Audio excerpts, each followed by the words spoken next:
I stared at the numbers on the slip, heat crawling up my neck. 75 cents. That was my value after years of work, after pulling this company from the gutter. It wasn't a mistake, it was humiliation, deliberate and sharp. My so-called boss leaned back in his leather chair when he handed it to me, eyes gleaming with the kind of cruelty men use when they think they've already won. "Market's tough," he said. "But don't worry, stick around, something better might come." I didn't respond. He thought silence meant defeat. It didn't. It meant calculation. Years ago, when I joined the firm, I admired him. Sharp dresser, silver tongue, a man who claimed loyalty mattered more than profit. He'd shake your hand and look you in the eye, and you'd believe him. I did. I believed him when he said we were building something together. I believed him when he promised, "Your sacrifices won't go unnoticed." I believed him enough to work nights, to miss dinners with my mother when she was still strong, still laughing. Now she lay in a hospital bed, wires clinging to her frail body like parasites. Bills stacked on my counter like bricks pressing against my lungs. And this man, this snake, handed me humiliation on company letterhead. I noticed the shift months before. My projects reassigned, invitations to meetings lost, new hires seated above me, smirking with their quick promotions. But the pay stub? That was confirmation.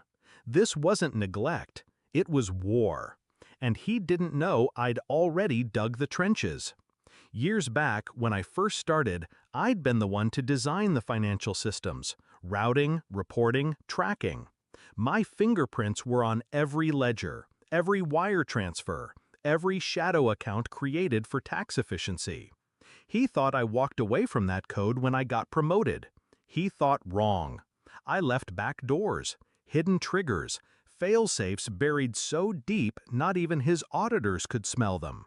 Insurance. Not for him, for me. So when I opened that pay stub, I didn't rage, I didn't argue. I nodded, pocketed the insult, and walked out of his office like a beaten man. He smirked at my back. Good, let him.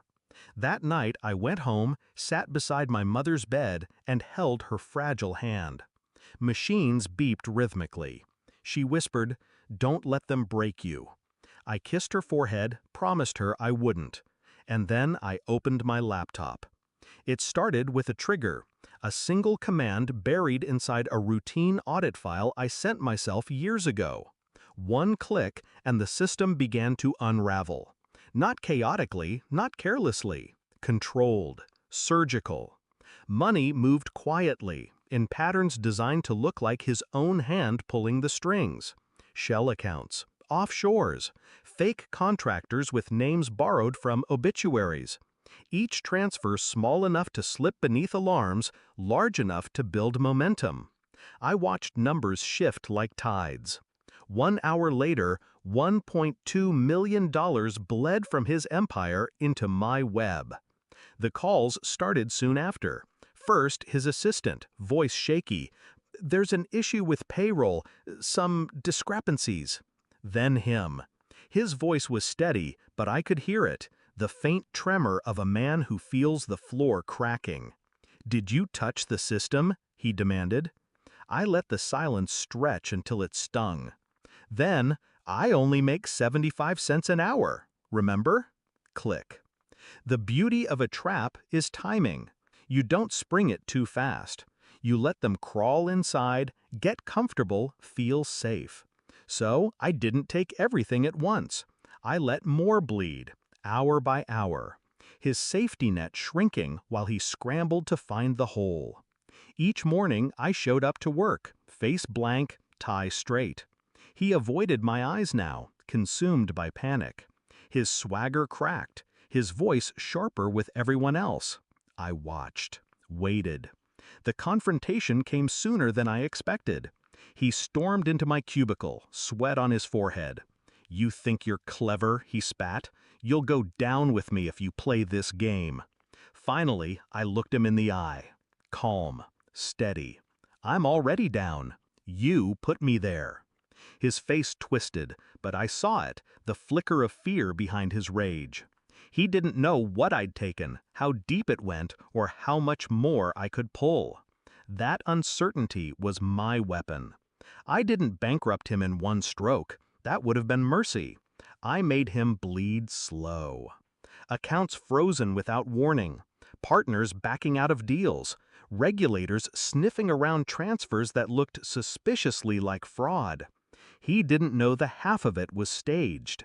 And through it all, I kept my mask. The underpaid, overlooked worker. Invisible. The perfect ghost. Weeks later, he was gone. Forced out. Reputation shredded. Bankrupt. Me? I resigned with a polite email. My final paycheck still said 75 cents an hour. I laughed as I closed it. My mother's bills are paid now. Her room filled with fresh flowers, her nurses well compensated, her comfort secure. She asks me sometimes how work is going. I smile and say, better than ever. Because work isn't